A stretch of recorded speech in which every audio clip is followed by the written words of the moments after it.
Part 34 begins in the echoing weight of silence after the hearing concluded, a silence that feels almost louder than the arguments themselves, carrying with it the moral, institutional, and societal implications of what just unfolded.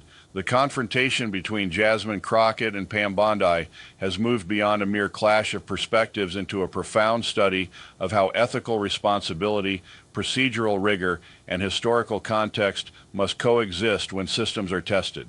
The lingering presence of Jeffrey Epstein casts a long, unavoidable shadow, symbolizing the human consequences of institutional failure and the urgency of meaningful acknowledgement. Crockett's insistence on naming and validating survivors forced the real human cost of past decisions into immediate focus, while Bondi's calm, historically informed defense reinforced that credibility, legitimacy, and public trust rest on context, precedent, and adherence to procedural norms.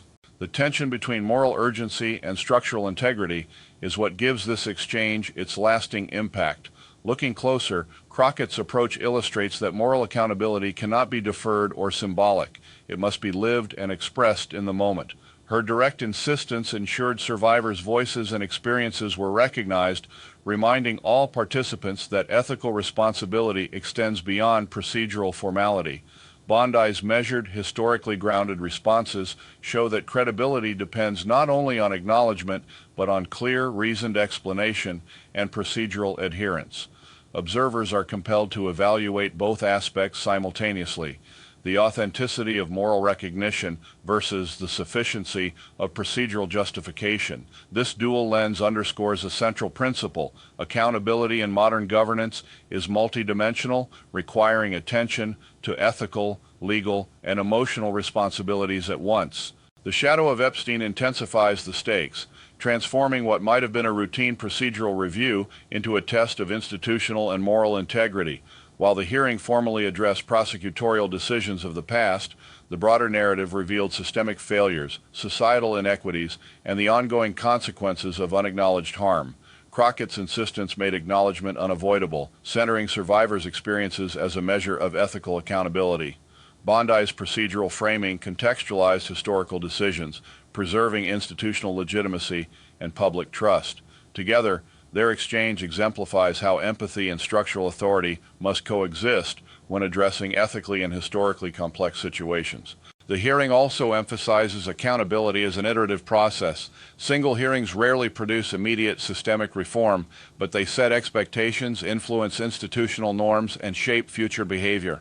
Crockett's insistence may normalize explicit acknowledgement of survivors as a standard in oversight proceedings, while Bondi's disciplined defense provides a model for responsibly explaining historical decisions.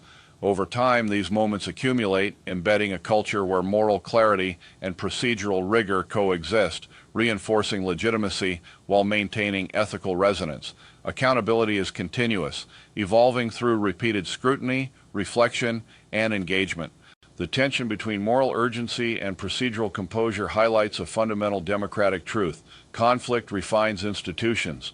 Crockett's intensity delivers moral framing, ethical clarity, and immediacy, while Bondi's steadiness maintains structural coherence, authority, and procedural integrity.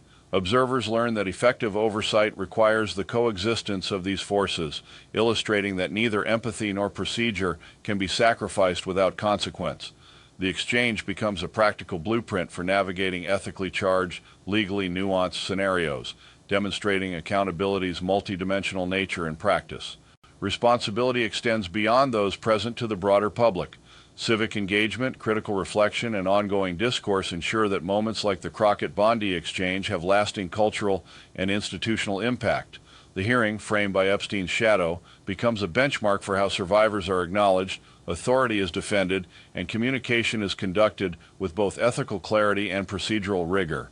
Its enduring effect depends on public insistence that acknowledgement complements procedural fidelity, empathy reinforces authority, and oversight is applied to the highest standards.